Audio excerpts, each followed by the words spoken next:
I still remember the day they sold my car, a used Honda Civic I'd bought with 2 years of savings from my part-time jobs.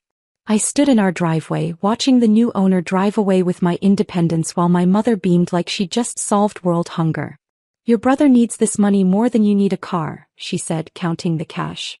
"Michael's MBA is an investment in this family's future." Michael, my golden child younger brother, didn't even look up from his phone. "Thanks, sis. I'll totally make it up to you once I'm a big-shot executive." I was 22, fresh out of college with a computer science degree they hadn't bothered to attend the graduation for. Michael was their pride and joy, accepted into Wharton's MBA program with grades that were mediocre at best. But in my parents' eyes, business school was the only path to success. "You can take the bus to your programming job," my father added, already stuffing the money into an envelope marked Michael's tuition.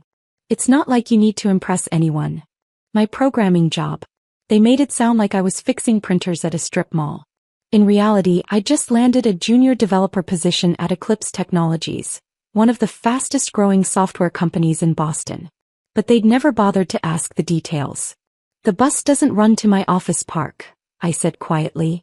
"Then walk," Michael smirked. "Consider it exercise. God knows you spend too much time in front of computers anyway." That night, I sat in my tiny bedroom looking at my bank account. The car money would have covered my deposit on an apartment near work. Instead, I was stuck living at home watching Michael pack for his bright future, while my parents fawned over his every move. My phone buzzed, a message from Alex Chin, my team lead at Eclipse. "Your code for the security patch is brilliant. Want to grab coffee tomorrow? Have an interesting proposition for you." That coffee meeting changed everything. Alex had spotted something in my work that others had missed. He was leaving Eclipse to start his own company, focusing on AI-driven cybersecurity. He wanted me as his first hire. "It's a risk," he admitted over steaming cups at the local cafe. "No guaranteed salary for the first year. Just equity and a promise." I thought about my parents' dismissal, Michael's smirk, the empty space in our driveway where my independence used to park. "I'm in." For the next 6 months I worked 2 jobs. Days at Eclipse, nights and weekends with Alex in his garage-turned-office. My parents barely noticed my absence. They were too busy FaceTiming with Michael, cooing over his business school adventures. "He's networking with future CEOs," my mother gushed at dinner one night. "Meanwhile, you're still playing with computers in some startup." If she'd bothered to check, she'd have known that some startup had just secured its first major client, a Fortune 100 bank desperate for our AI security solutions. But I kept quiet, remembering Alex's words about staying under the radar until we were ready. The first year was brutal. I slept on Alex's couch after we lost the garage office, coding until my eyes burned. My parents' constant updates about Michael's successful business school career became background noise. "He's got an interview at McKinsey," my father announced proudly. "Now that's a real career." I nodded, not mentioning that our startup, now named Quantum Shield, had just been valued at $50 million after our series of funding. Alex and I had celebrated with cheap champagne in our new office. A real office with actual furniture and a view of the Boston skyline. 3 years passed. Michael graduated with his MBA, his future supposedly secured. My parents threw him a lavish party, inviting everyone they knew to celebrate their son's achievement. "Michael's already interviewing at top firms," my mother told anyone who would listen. "Unlike some people who waste their time with risky ventures." I showed up late to the party, having just finished a meeting with our board. Quantum Shield had grown beyond our wildest dreams. Our AI security systems protected banks, governments, and tech giants. We'd opened offices in 3 countries. And I hadn't told my family any of it. "Oh, you came," Michael said, champagne in hand. "Still doing that coding thing?" I smiled, thinking of the nameplate on my corner office. Alexandra Matthews, Chief Executive Officer. Something like that. "Well, not everyone can be successful," he said with fake sympathy. "But hey, at least you're employed." Sort of. My phone buzzed. "Our head of HR. Final candidate list for executive positions is ready for your review. You won't believe who just applied." I opened the attachment and there it was. Michael Matthews, MBA. Applying for a VP position at Quantum Shield, not knowing his sister was the CEO he'd have to impress. "Actually," I said to Michael, I have an early meeting tomorrow. Big things happening at work. He laughed. Right. Big things. Like a promotion to senior code monkey. I left the party early driving my new Tesla, not that they'd noticed, back to my penthouse apartment. Tomorrow would be interesting. Michael's interview was scheduled for 9 a.m. sharp. In my home office I reviewed his application. Mediocre grades from Wharton, no real work experience, just internships and networking opportunities. But the confidence in his cover letter was staggering. I will revolutionize your company's approach to business. I poured myself a glass of wine, remembering the day they sold my car. An investment in the family's future, they'd called it. Tomorrow, Michael would learn exactly what kind of future his sister had built, without an MBA, without their support, and without their precious car money. Quantum Shield's headquarters occupied the top 10 floors of Boston's most prestigious office tower. I arrived early, watching the sunrise reflect off neighboring buildings while I reviewed Michael's interview schedule. He's waiting in the lobby, my assistant Emma reported, wearing a suit that probably cost more than his first month's salary would be, if we were actually considering hiring him. I smiled, remembering Michael's designer wardrobe, all funded by our parents' investment in his future. How's he acting?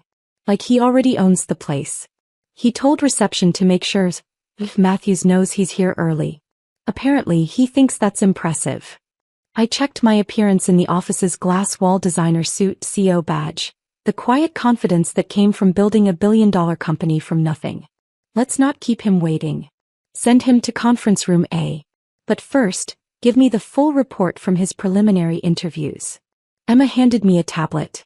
It's interesting. He talked over the HR director, mansplained cybersecurity to our female VPs, and told the board member he interviewed with that their current business model was outdated. Sounds like Michael. I scrolled through the notes. Has he figured out who I am yet? No. He assumes Matthews is a man. Called you him several times during the process. Perfect. I gathered my materials and headed to the conference room, remembering all the times Michael had dismissed my work as playing with computers. He stood when I entered, his practiced MBA smile freezing as recognition hit. Alex. That's Ms. Matthews to you. I sat at the head of the table. Or CO Matthews if you prefer formality. He sank back into his chair, face draining of color. This is your company? Quantum Shield. Yes. That coding thing you've mocked for years built this. I gestured to the view of Boston spread out below us. Though I'm surprised you didn't know. We're quite well known in the business world you claim to understand so well. But you're just a programmer. A programmer who built a billion-dollar company while you were learning PowerPoint at Wharton. I opened his resume. Speaking of which, let's discuss your application. Michael's confidence visibly crumbled as I went through his experience point by point. Every internship, every leadership opportunity, suddenly seemed small in the face of what I'd accomplished. Your grades were mediocre, I noted. But I'm sure that car money helped cover tuition. He flinched. Alex, listen, about the car. Ms. Matthews, I corrected. And I'm not interested in apologies. I'm interested in why you think you're qualified for an executive position at my company. I have an MBA from Wharton. Yes, you mentioned that 6 times in your cover letter. What else? Silence. No major accomplishments? No revolutionary ideas? Just daddy's money and a degree. I closed his file. Tell me, Michael, how's that MBA working out? He straightened his designer tie, trying to recover. Look, we're family. Surely that counts for something. Family. I laughed. Was I family when you took my car? When you dismissed my career? When you and our parents treated me like a failure? That was years ago. People change. Yes, they do. I pressed the intercom. Emma, please escort Mr. Matthews out. And make sure his application status is updated to rejected, not qualified. Wait. He stood up desperately. Mom and Dad will be devastated. They've been telling everyone about this interview. I thought about all the parties, all the celebrations of Michael's achievements while they ignored mine. They'll survive. Though you might want to update them on who's really successful in this family. As security arrived to escort him out, his face turned ugly. You're doing this for revenge. No, Michael. I'm doing this because you're not qualified. Your MBA doesn't entitle you to success. I turned back to my work. The bus stop is 2 blocks east. Consider the walk exercise. After he left, Emma brought in my next meeting's materials.